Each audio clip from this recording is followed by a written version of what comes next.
Hello and welcome to the Radiate Wellness Podcast with your host, metaphysician, Reiki master, and hypnotherapist, Christy Clemens Hoffman. Each week, we will discover teachings, tips, and tools to radiate your best life ever with practitioners, authors, and luminaries to help you on your path. Wellness, joy, peace, abundance. What do you want to radiate? Hello and welcome back to the podcast. Today, I'm not sure what we're radiating yet. We decided that we're going to determine that. But I'm here with Jerry Hyde, who has followed a fairly conventional career throughout his 30s before completely losing the plot in his early 40s, and he's now 50. Although we're not counting, are we? And rebranding. Oh, God, I wish I was 50. I'm a lot older than 50. Well, me too. And so now you're in this somewhat out there style for which you've become known, which some have dubbed Gonzo Therapy after, of course, the great Hunter S. Thompson. How are you, Jerry? Good, thank you. I'm feeling even better since you said I was 50. Hey, this is your great publicist, Gavin, who's so lovely. So, oh my goodness, what is my hair doing here?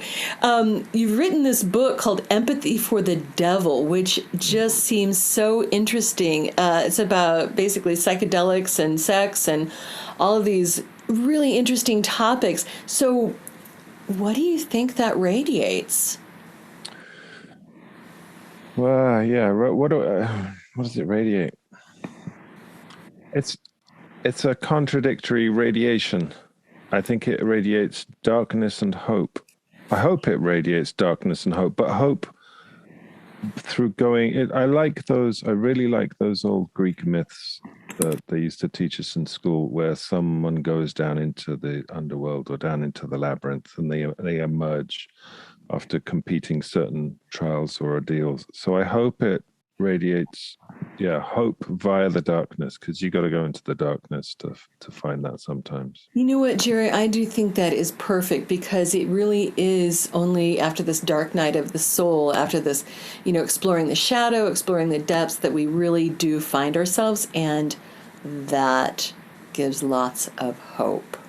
Yeah, there's a great Joseph Campbell quote, which I can't remember in its entirety, but it's something like, it's by going down into the abyss that we recover our treasure. Right. And the legends and folklore and mythology all point to this too, don't they? Yeah. We've got Persephone, we've got, oh my gosh, I can't even remember all of the great models for this, going to the depths of despair until we can find this hope and find what really the treasure, what we're looking for. Yeah. So I understand that you had sought some help at one point in your life for drug dependency, and subsequently retrained as a psychotherapist, which is fascinating. How do you think your journey through that drug dependency led you to psychotherapy? I mean, there's different ways I could answer that. On a simplistic level, I remember seeing my first therapist, and very quickly, maybe like in session 2, having this light bulb moment where I thought, so if this sounds more cynical than it is, I don't mean it cynically, but if I became a therapist, then this whole mess that my life has been, I was 28 then, this whole mess suddenly becomes a qualification. So there was something of making, the cliche that is you often hear around therapy worlds is the alchemy of it. But I like cliches. They're founded in repetition and truth. So the alchemy of transforming the kind of base shitty life into something more golden was very appealing, and it's kind of come true. And now I'm 57. Let's be totally transparent. Now that I'm in my too. We're the same age. Cool. Dragons, 1964, right? Heck yeah. Yeah. At this age, one of the things that if I was going to say how do I, measuring success is very difficult. One of the things I feel is a measure of success that I feel really pleased, gives me a lot of joy, is everything I've ever done in my life now feeds into what I do now. So the drugs that I was using very irresponsibly and indiscriminately in my late teens, early 20s, it did give me some education as to how to be around that world, how to be around people in altered states of consciousness that I now apply to my work as a therapist when I'm working with people who are beginning to explore plant medicines, which I think are incredibly dangerous and very, very powerfully, very, very useful and potentially healing. But you kind of need to know how to navigate it. So I've later in life come to really appreciate my kind of misbehavior, as society would call it, when I was young. It's become an asset. Quite right, because your book does cover the use of this plant medicine and the difference between that and narcotics and drug abuse. Can you talk about that a bit? Yeah, I say I'm pro drugs and anti drug abuse, by which I mean some, certainly not all drugs. I haven't seen any. I can't see a positive lining to things like meth and crack, but Right.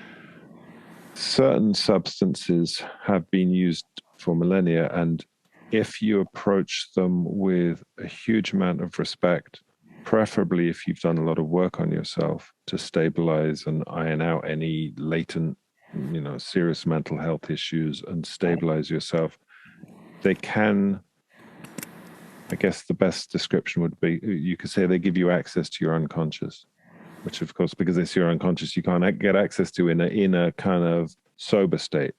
So I think that's part of the benefit. So when used ceremonially and with guidance, which they have been throughout the centuries in the care of a shaman, someone like that, I think they can be very powerful. But if you mistreat them, if you don't respect them, if you don't have humility, if you use them indiscriminately, they can also be fun.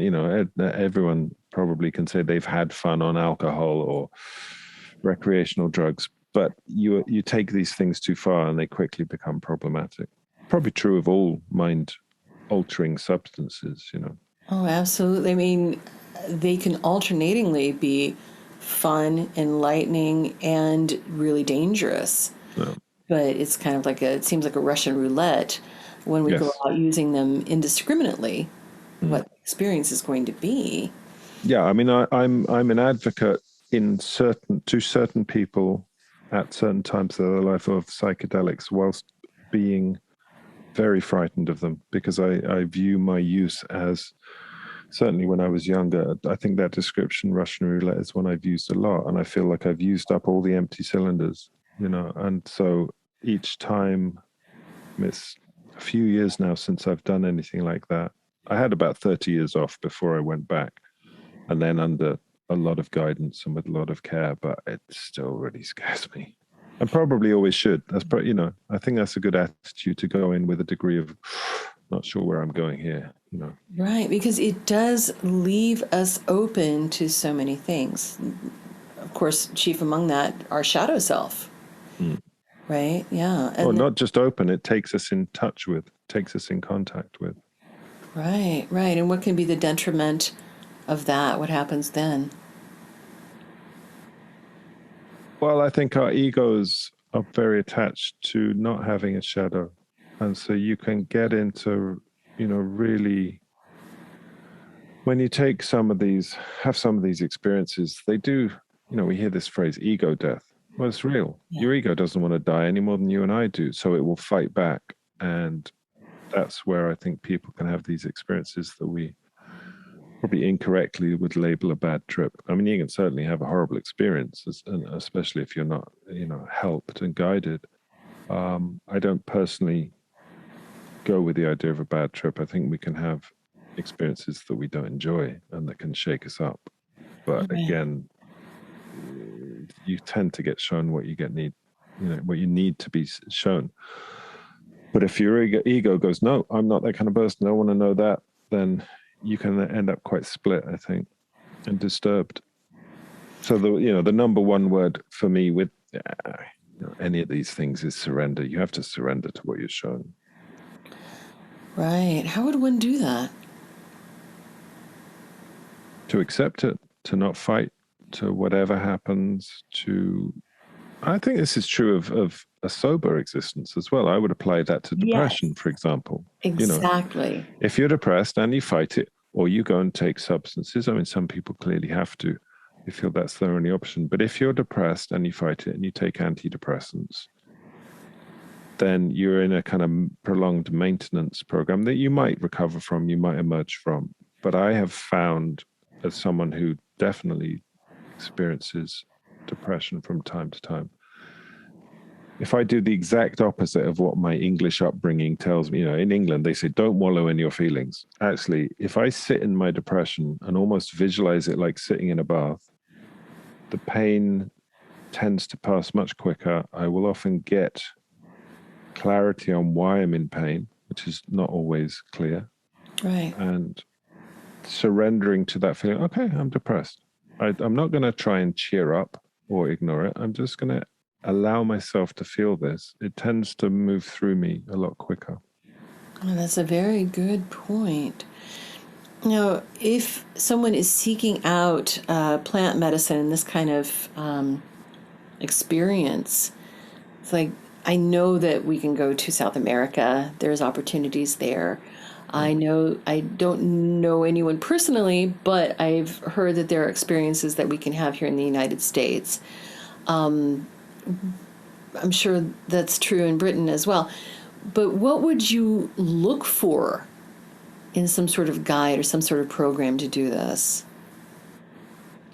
I mean, I would suggest anyone does more or less what I did, which is ask trusted people who have had those kind of experiences. And it's not something you're going to find in the Yellow Pages. It's not something you're going to find on Google. Not in countries where it's illegal. You'll find it in, like you say, in South America and Costa Rica and these places where there are established centers. But if you don't want to travel, which I didn't want to, actually, I really wanted to. I thought the culture shock of going to somewhere like the Amazon is enough of a trip in itself without loading it up with some psychedelics. I wanted to do it initially, at least, on kind of home turf. And I would say, don't rush into it. Really take your time. Be very, very sure. This is not a spontaneous thing. It's something to really find your way into. Find someone like, a therapist or a friend, someone who can, like myself, who has had some experiences, who can help you prepare psychologically, who can give you some idea of what you might expect. Mm-hmm. And when you feel really, really clear this is the path for you, then before you jump on a plane and go to the jungle and ask the first person you meet in the market, where can I get some ayahuasca or something like that, then I think that's very dangerous as well, because I think that kind of psychedelic tourism thing is something that is open. These people have very different lifestyles, and if we all rush down there waving wads of money around looking for the shaman, then suddenly everyone's a shaman, right? Mm-hmm. There's some very good, very, very amazing people down there. But for me, doing it on home turf and removing, I'm a white man. I've done traditional ceremonies. I've said this many times. I'm too soft. I'm too soft. That these are very, very experienced, by my standards, hard, tough people. I'm not tough. And just some of the physicality of the traditional ceremonies I've done has been too much for me. So sitting upright for 12 hours, my back doesn't want to do that. Sure. So then it becomes a pain managing experience, which then dominates the experience. Maybe that's what I needed. There's that saying, you don't get what you expect, you get what you need.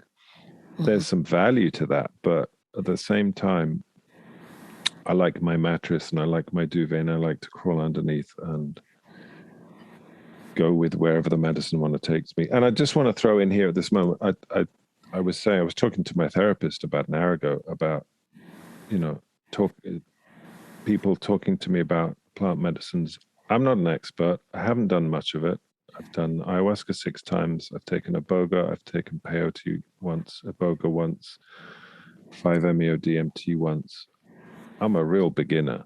So there's people out there who really know what they're talking about. So you have to take everything I'm saying with that in mind, that I'm not some seasoned traveler in this field. I see. Well, that was my next question. I think we all know about ayahuasca, but what are some of the other alternatives to plant-based medicine? But you covered those.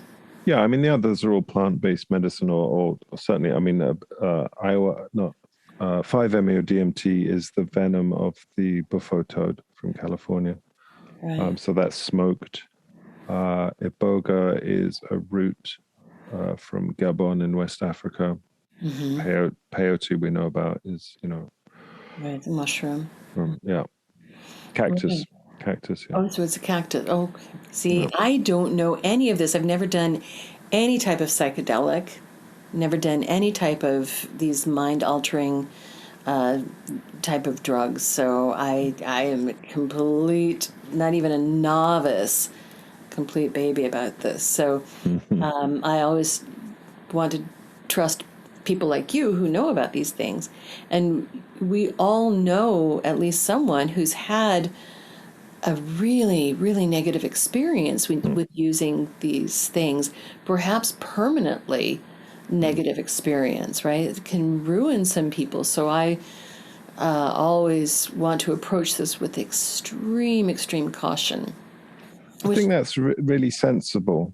I think it's really sensible. It can be very, very traumatizing and very frightening. And a lot of that's propaganda also. We were raised in that culture of this is your brain on drugs and just say no, and how LSD makes people think they can fly and jump out of buildings and things like that. So I think there's a degree of propaganda in there, but there's also a reality that if you have kind of latent schizophrenia, it can trigger that. Or it can just be so messy. I mean, it's like alcohol. We don't have the same propaganda around alcohol, but alcohol can really mess your head up. Alcohol can put you in very, very dangerous situations that you wouldn't normally enter into. So I just want to balance it a little bit with that. Someone messaged me a few years ago when there was this awful incident where someone was stabbed to death by their friend on an ayahuasca retreat. I'm not sure of all the details of that. It doesn't sound like it was held in a particularly safe way. And I did hear, I don't know if this is entirely true, I did hear that the two guys had been on a kind of cocaine holiday and had heard about the ayahuasca retreat and weren't prepared. There was stuff that meant they shouldn't have been there, and it didn't end well. So that's a reality. But at the same time, when I read about it, and I got quite a few emails from people saying, see, this stuff is dangerous. I'm like, yeah, it sounds like it was. And how many times a day does someone get stabbed to death where it involves vodka or whiskey? Tequila. And it doesn't make the papers, right? Because we're so accustomed to the violence associated with alcohol that it's no longer newsworthy. So I think we have to balance and reframe our attitudes. And we need a lot of education. And there is a real truth and a real danger to this traditional medicine has now left the jungle, and it's in our culture, and we don't have the experience to manage it. The indigenous people do. So we really need to look to people who know what they're talking about when we use these medicines, rather than use them in a Western way, because we're not very good at that. We haven't got a very good history of managing these things, Or managing many things, if we're being honest. And of course, I also know, and I know you do, people who've had wonderful experiences with these things too. Eye-opening, healing, transformative type of experiences. And those don't always make the paper. Yeah, exactly. Yeah, the Bill Hicks was one of my heroes, and he always talked about the lack of positive drug experiences on the news, and the incredible experiences he'd had of kind of openness and love. And I think a lot of us have had those experiences, and you go, okay, so why is this illegal exactly? Yeah, and what's true? I mean, I want to stay clear. I'm not a big conspiracy theorist, and I don't mean this conspiratorially, but there is a truth to a lot of our pharmaceutical industry. It's an industry, right? It's money based, and so there's a reality that a lot of the research that's coming out, certainly in the UK, around psilocybin and being used as an antidepressant and a very effective, maybe even permanent antidepressant. One hit seems to really adjust people's brain chemistry, but that's not good for business. You don't really want something that you can only sell once. So that's a slightly cynical view, but there's some truth to it also, I think. Right. No, I think there's a fair amount of truth to that you want to keep people hooked, want to keep people consuming the product. I've taken antidepressants. They were literally a lifesaver at one time in my life. I did not use them for very me too. long. Right. They definitely have their place, and I don't want to, insinuate that type of pharmaceutical would not have its place, but there are alternatives. There are many alternatives, and one alternative, as you said, is to sit with the feeling, explore the feeling, feel the feeling, and then it can really safely release. So there are many different alternatives, and I do appreciate your expertise on how we can do these things safely and what to look for, and just approach it with importance, approach it with reverence and respect. That's a wonderful thing. Now I want to shift gears just a little bit. There's quite a bit in your book, Empathy with the Devil, or Empathy for the Devil, pardon, about sexuality and sexual abuse, predatory sides, misogyny, all of this. Where would you want to begin with that discussion? I know it's a huge topic. Yeah, I mean, it's, that the three sections of the book, sex, drugs, and rock and roll, they're all pretty complex. Sex in particular. I remember someone I worked with, teacher of mine, saying, if you meet someone, and I have yet to meet someone who's completely sexually evolved, I don't know if I'd know what that even looked like. I don't know if I'd recognize it. But if you meet someone who's really worked through their sexuality, you will meet someone who's really worked through themselves, because that's at our core. Absolutely. So I think it's a very important, again, we're talking shadow side. It's a very important shadow side, because there's inevitable, the shadow is just the place we put the thing, the aspects of ourselves we don't want to know about. And in our Western culture, a great many of us have been shamed. In our development, I had zero sexual education at all, accompanied with some pretty dubious sexual introductions as a child and a teenager. And just growing up I think our society now more so than ever, I feel very concerned. I'm not puritanical at all. I'm on the other end of the scale in many ways, but I feel very concerned about the level and access to really, really hardcore pornography that children have now through technology. And one of the things I've noticed in the last few years is getting quite a few clients, late 20s, early 30s, who manifest most, if not all, of the symptoms that I would associate with someone who's been sexually abused, and yet no sexual abuse story. And I found that very puzzling. I was like, is this just really buried? Is something going to emerge? And actually, I don't think there is a person who's abused them. I think what's happened is they've been exposed as children to the internet and very hardcore pornography. So the abuse has come from technology. Did you know that Radiate Wellness is more than just a podcast? That's right. We're also a comprehensive, holistic wellness practice. Find out about our services, practitioners, and upcoming events at radiatewellnesscommunity.com. While you're there, visit our podcast page to read more about our great guests and even donate to the podcast. If you like our podcast, you can help in other ways as well, like subscribe or follow us wherever you're listening right now. Tell a friend, a family member, or a coworker about the great content you find here. And if you wouldn't mind, please give us a thumbs up, a 5-star rating, or a positive review. Sounds like a small thing, but it really helps. You might like to know about our Facebook communities while we're at it. We have a free community, the Radiate Wellness Community, on Facebook for news and great free content. Our subscribers group is Radiate You, as in the letter U, but also, well, you. There you'll find curated replays of past classes, guest interviews, and more. And now, back to our podcast and back to our guest.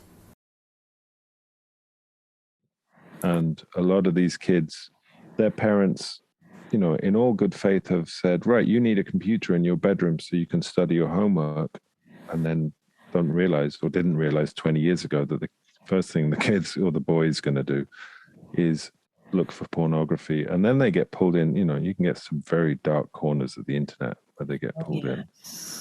So that's what's happening to the boys. And then the girls are being exploited, are being bullied. They're being pressured into sharing naked shots themselves by their boyfriends that then gets used as currency in the playground. I think it's, we're in a whole new zone of sexuality that has happened really quickly, like in the last 2 decades. Yes. And the consequences of that and the sexual expectations of people who've been raised on pornography. I mean, I was born in 64, same year as you, right? I didn't have any exposure to anything like what it's seen now. I would, I think I found a pornographic magazine in my father's, magazine rack once, and it was super softcore compared with what kids are exposed to now. So these are the kind of, it sounds like I'm judging it. I'm not trying to judge it. I'm just saying, look, be aware. This is out there. We need to find management systems for this. Your children are going to be exposed to this. We need to educate. Same as with substances, right? Same as with mind-altering, consciousness expanding substances. We need education and we need discussion. Right. We need to shine a light on it.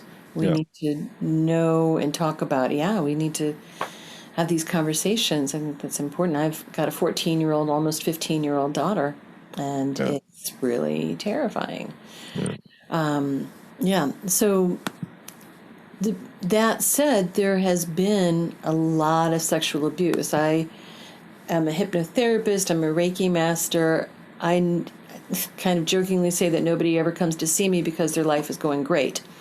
Oh, right? It's exactly the same. Yeah. Exactly right. With the psychotherapy.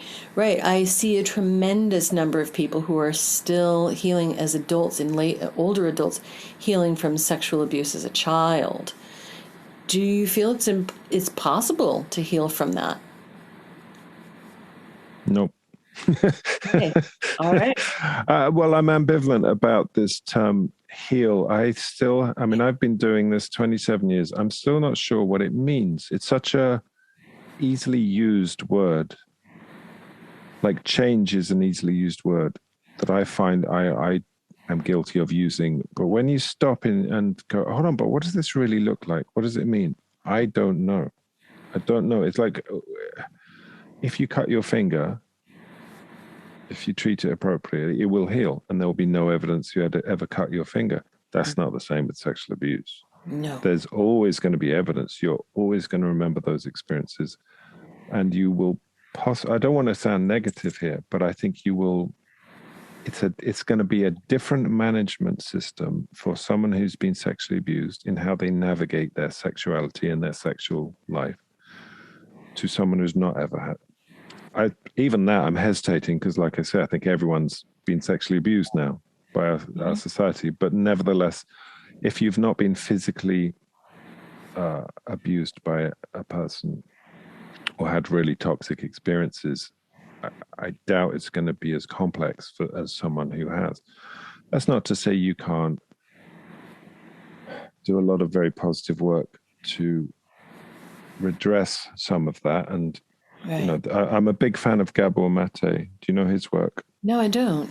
Gabor Mate is a wonderful Canadian physician who works with addiction and a lot. I was watching something, a film he made recently, and he said something. I thought, oh, that's so obvious. Why have I been doing this for so long? And I couldn't encapsulate it so simply. But he said, trauma is not what happened to you. We all know people who have car crashes and what you would think of as a traumatic event, and yet seem untouched. Trauma is when something bad happens that you have no one to talk to about. So I think, and there's something hardwired into, this is part of the problem with sexual abuse, is there's an instinctive response from the person, the victim, not to speak about it. The shame that is associated, we tend to go silent. I can think of one person off the top of my head that I've ever worked with that reported abuse as a child. It's normally later in therapy that they'll go, you know what? I mean, in my own experience, which I write about in the book, I didn't know I was abused because I was told by my abuser, you're very lucky. This is every young man's dream. I was like, and she was a grown-up. So I was like, oh, you're a grown-up. I've been taught to listen to, even though I don't quite often, but it wasn't until a therapist said, whoa, hold on, she did what? And you were shaking and frightened and saying no.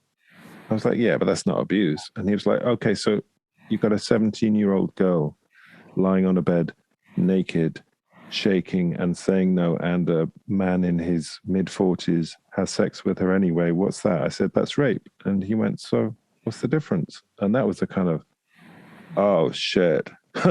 Yeah. moment. And I was 50, probably late 40s, early 50s, and I'd been a therapist and just hadn't really got into those dark corridors that I'm talking about, because that's part of the protection mechanism, right? Is to deny it, to minimize it, to dismiss it, to push it away, to just forget about it and move on. And so I think talking, getting people to talk is such a simple thing and yet such a difficult thing.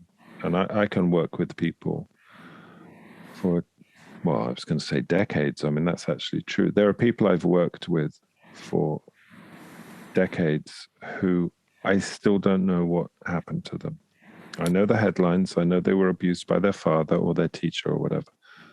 I'm not going to ask them the detail until they volunteer it, because it's such a fragile area that you can re-traumatize someone. So that just requires a shitload of patience on both parties, just to go, all right, there's no pressure here. There's, Right. Yes. In hypnotherapy, I spend hours talking with people, getting an intake about their family, their main life events, fears, phobias, health, et cetera, et cetera. And then at the end of this extensive interview, we get to the end, and then I'll ask, was there anything else that you think is important for me to know that we haven't talked about before? We got all the information about their life. That's when they'll often say, yeah, I was sexually abused as a child. I was raped by my father. That's typically when it will come out, after they've said everything else. And so many times people are told, don't ever tell anybody. You can't tell anybody. Nobody will believe you if you do. I will hurt you if you do. Yeah. So, yeah, that's a big part of our shadow work, isn't it?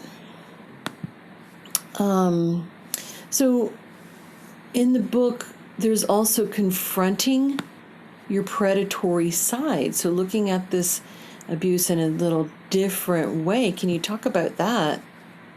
Yeah, that was kind of freaky. And I felt a kind of, I don't know if you'd call it a moral obligation, but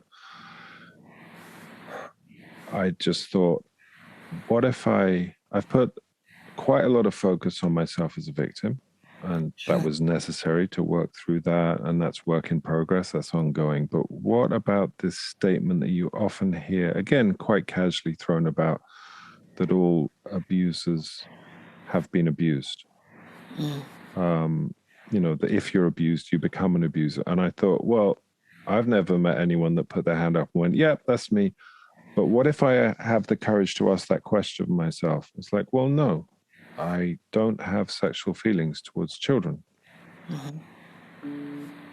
But then if you get into the kind of more the minutiae rather than, molesting children, what about my boundaries? And what about, have I objectified women? And what about my boundaries just in life in general? How has that been shaped? And I got into some areas where it wasn't, it's like, oh my God, I'm a monster. But I just thought it was a necessary inquiry to, like you say, shine the light on, because our darkness is only possible if we're blind to it.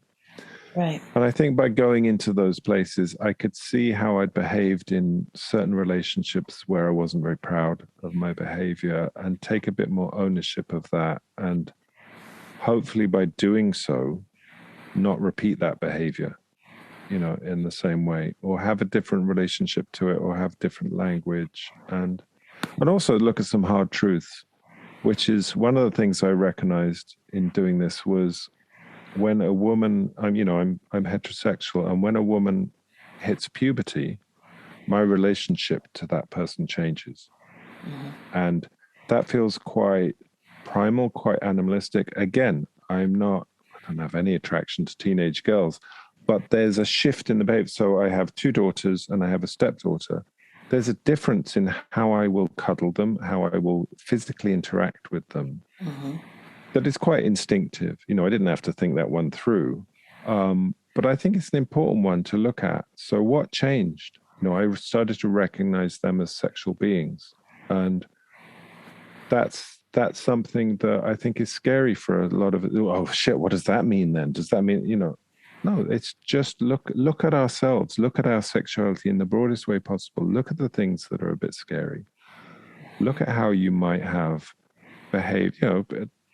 There was that film, oh God, I can't remember. I was out recently, A Promising Young Woman. Oh, yes. And that was a rape story. And of course, I think the story, if I remember it correctly, was she was confronting a lot of the guys that had raped her when she was at college, or raped her friend, not her friend. And all of these, this was like 10 or 15 years later, and all of them were going, yeah, I was young and I was stupid then, but I'm a nice guy now. And it's like, yeah, you are a nice guy. And, we all want to be nice guys. Well, who are the toxic ones then? It's also often the nice guys. There's rarely this monster, walking around with horns. That's why I'm saying empathy for the devil. Have enough empathy or self-compassion to go into your darkness and go, wow, there's things I'm capable of that unless I take ownership of and don't deny by going, yeah, but I'm a nice guy. Yeah, you're a nice guy. You're also capable of really dark things. Otherwise, if there's this number is a little bit unscientific for me, but I've read that 1 in 7 people has been abused. I think that's conservative because so many of us never talk about it. But if you go with 1 in 7, I hear different figures, and there's 7 billion people on the planet. Who's doing all the molesting? Not one person. That's a billion people who've been sexually abused. Who's doing it? Or who are the pornographers, or who are the people in marketing that will Photoshop, I was going to say a woman's body, it's now also a man's body, Photoshop in such a ridiculous way and then use it on the cover of magazines. That's, again, the very, very thin end of sexual abuse, but it's body shaming people. Women have always been subjected to this forever. Men are now being subjected to this. So what's that doing to us psyche as a culture, where we're all walking around comparing ourselves with photoshopped images of people that don't exist and feeling bad about ourselves? And what's that doing to our relationships? Blah, blah, blah. I could talk to you for weeks. Hold on. You will never want for work as a psychotherapist, I'll tell you that. Right? Because there's always the shadow. And yeah, this empathy for the devil. I love the spin on the Rolling Stones song. Empathy is just another level of understanding, and understanding that we all have this inside of us. And I love your subtitle, Make Your Demons Work For You Without Selling Your Soul. Which brings me to a question. Do you feel that there are such things as demons, literal demons? Literally, no. That's not my belief system. Me There are too. people, there's people who do believe that, and I choose to believe them. I think work with your culture, work with your belief system. If you come to me, which I have had people come to me who feel that they are, affected by demons, I don't waste any time debating whether that's real or not. That's fine.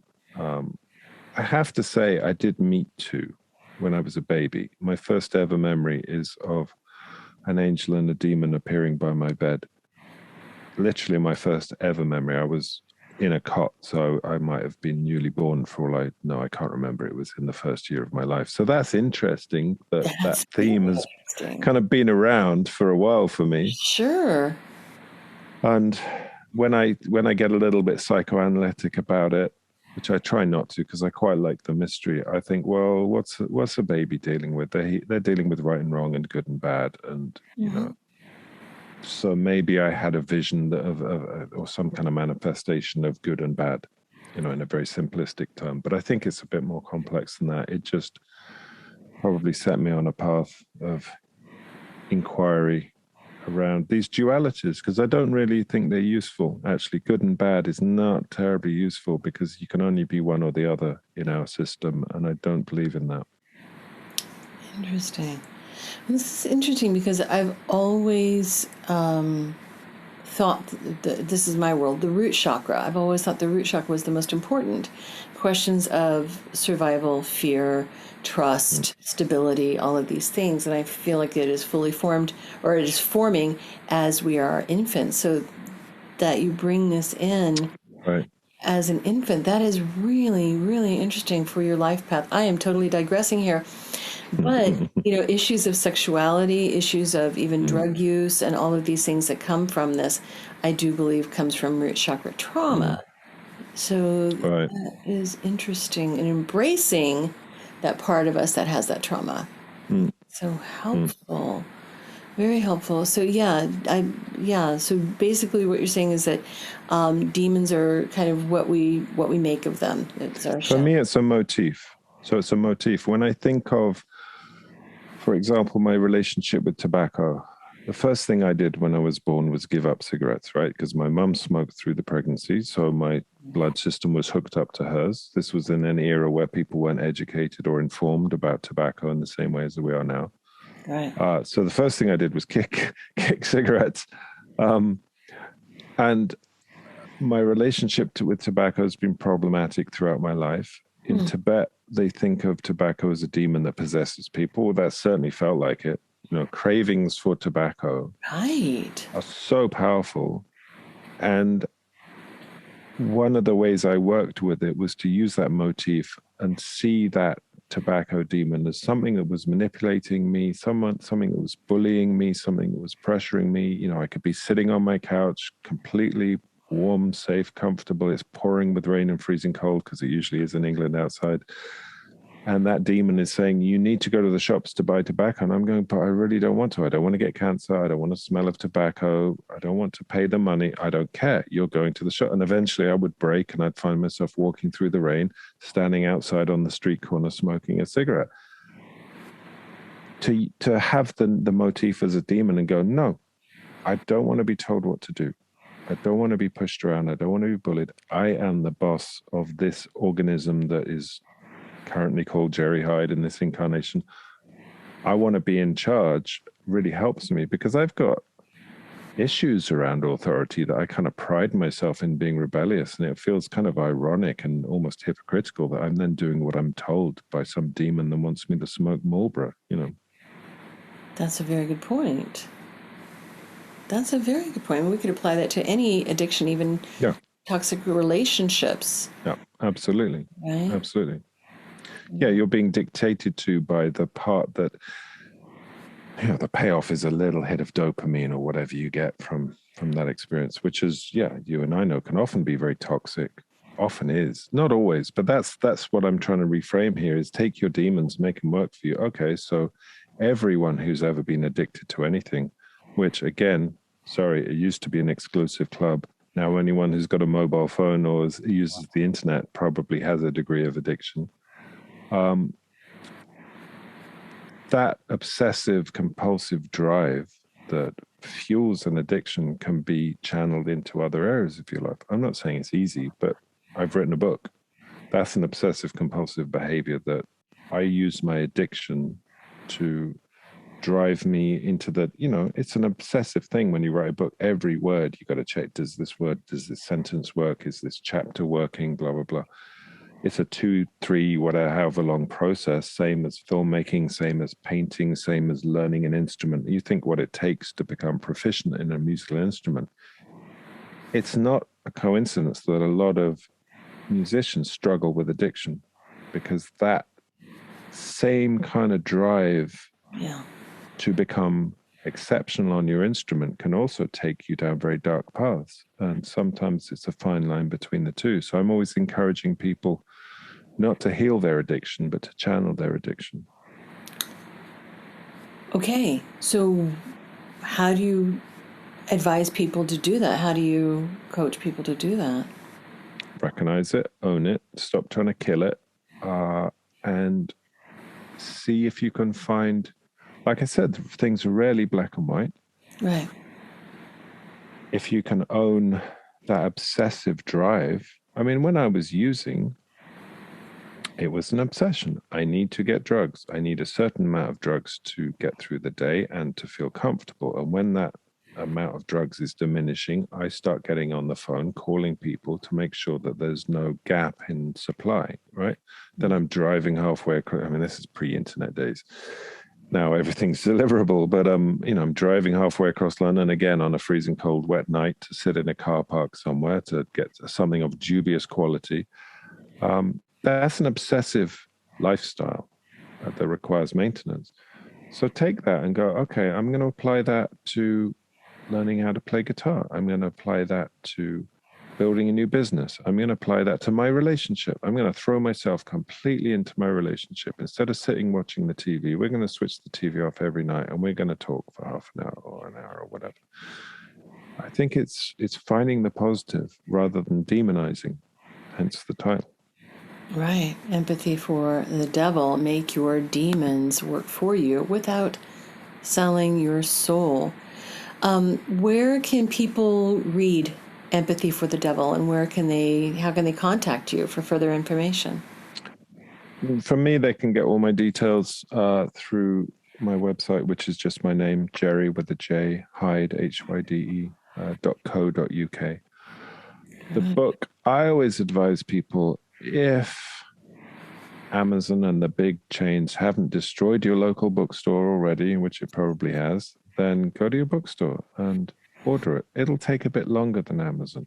It won't do same day or next day delivery. I'm sorry. Wait a little bit, but keep your local businesses alive if you can. And if you can't, then give Jeff Bezos some more money. He'll get more than I will from the book. Well, there are independent booksellers online, right? Exactly. Yeah.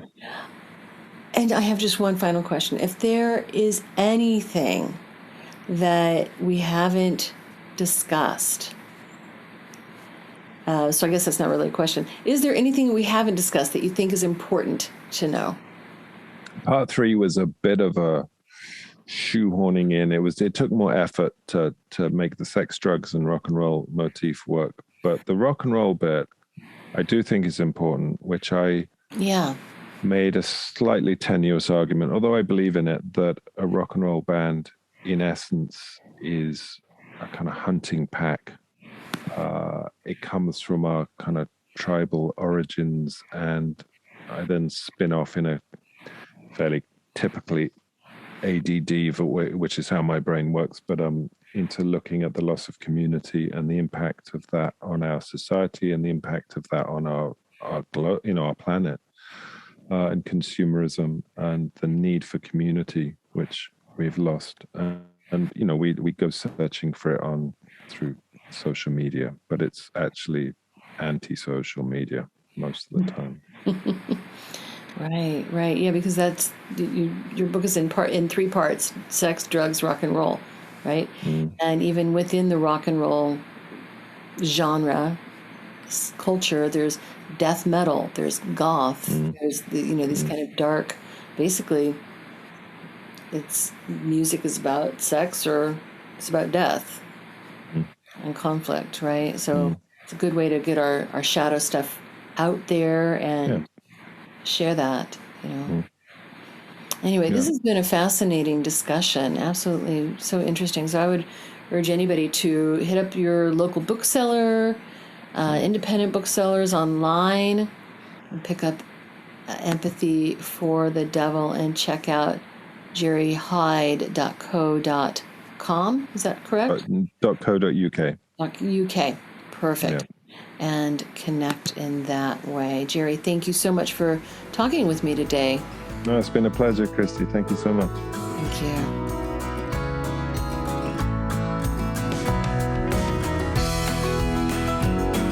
Radiate Wellness is an international community of holistic and alternative healers dedicated to helping you create spiritual, energetic, and physical well-being.